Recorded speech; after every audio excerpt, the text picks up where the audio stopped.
Right here, let me walk away from you guys real quick. See, I'm just talking normally. I'm not yelling over the mic or anything.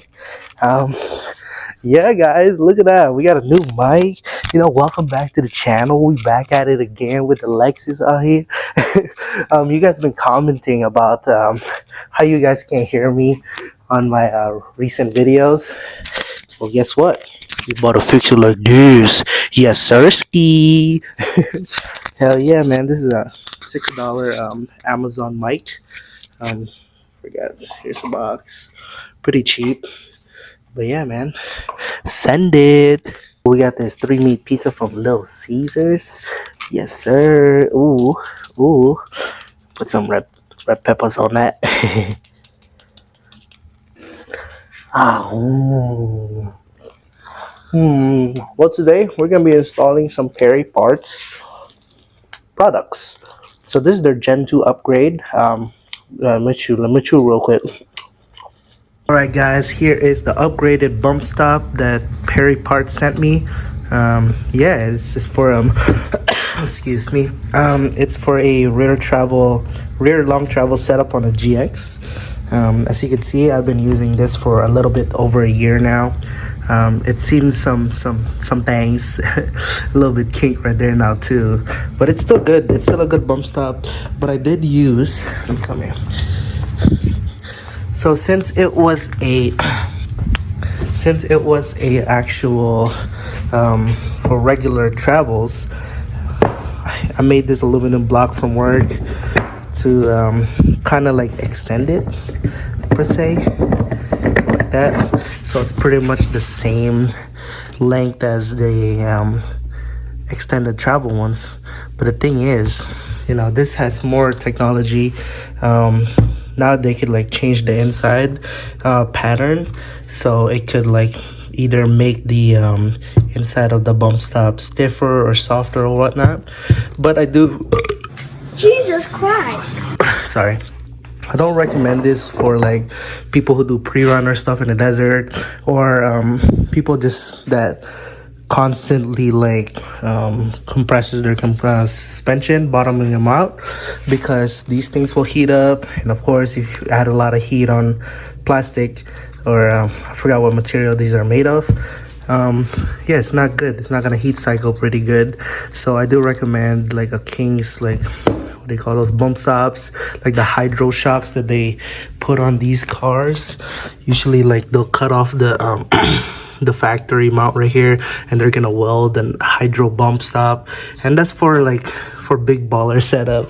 But this is just some overlanding flexi boy, so nothing too crazy. As for the front bump stop, I just went with a stock one, because I am still running the stock lower control arms. I'm not a long travel yet, so you can see.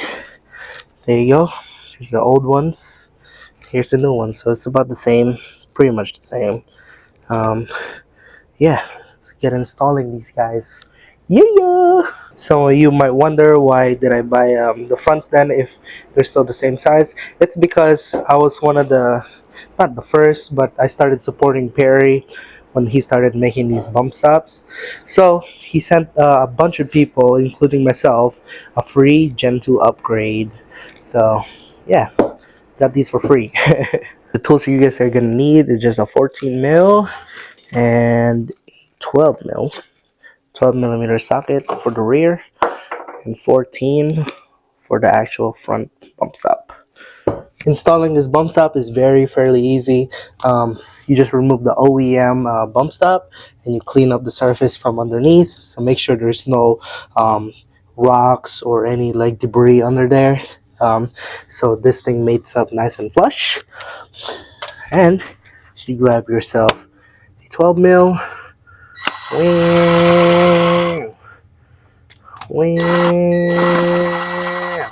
Just to help me, so I don't have to use a ratchet. So just line it up.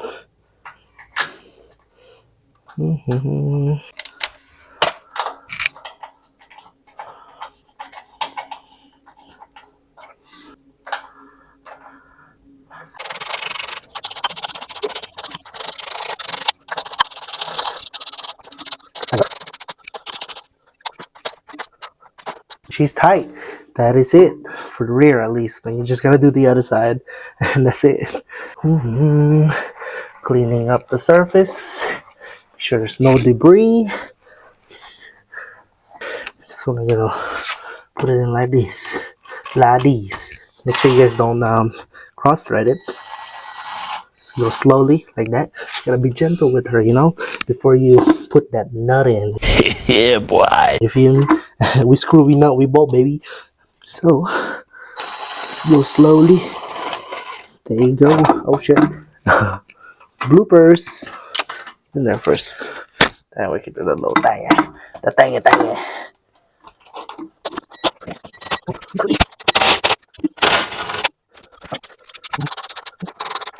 Tight.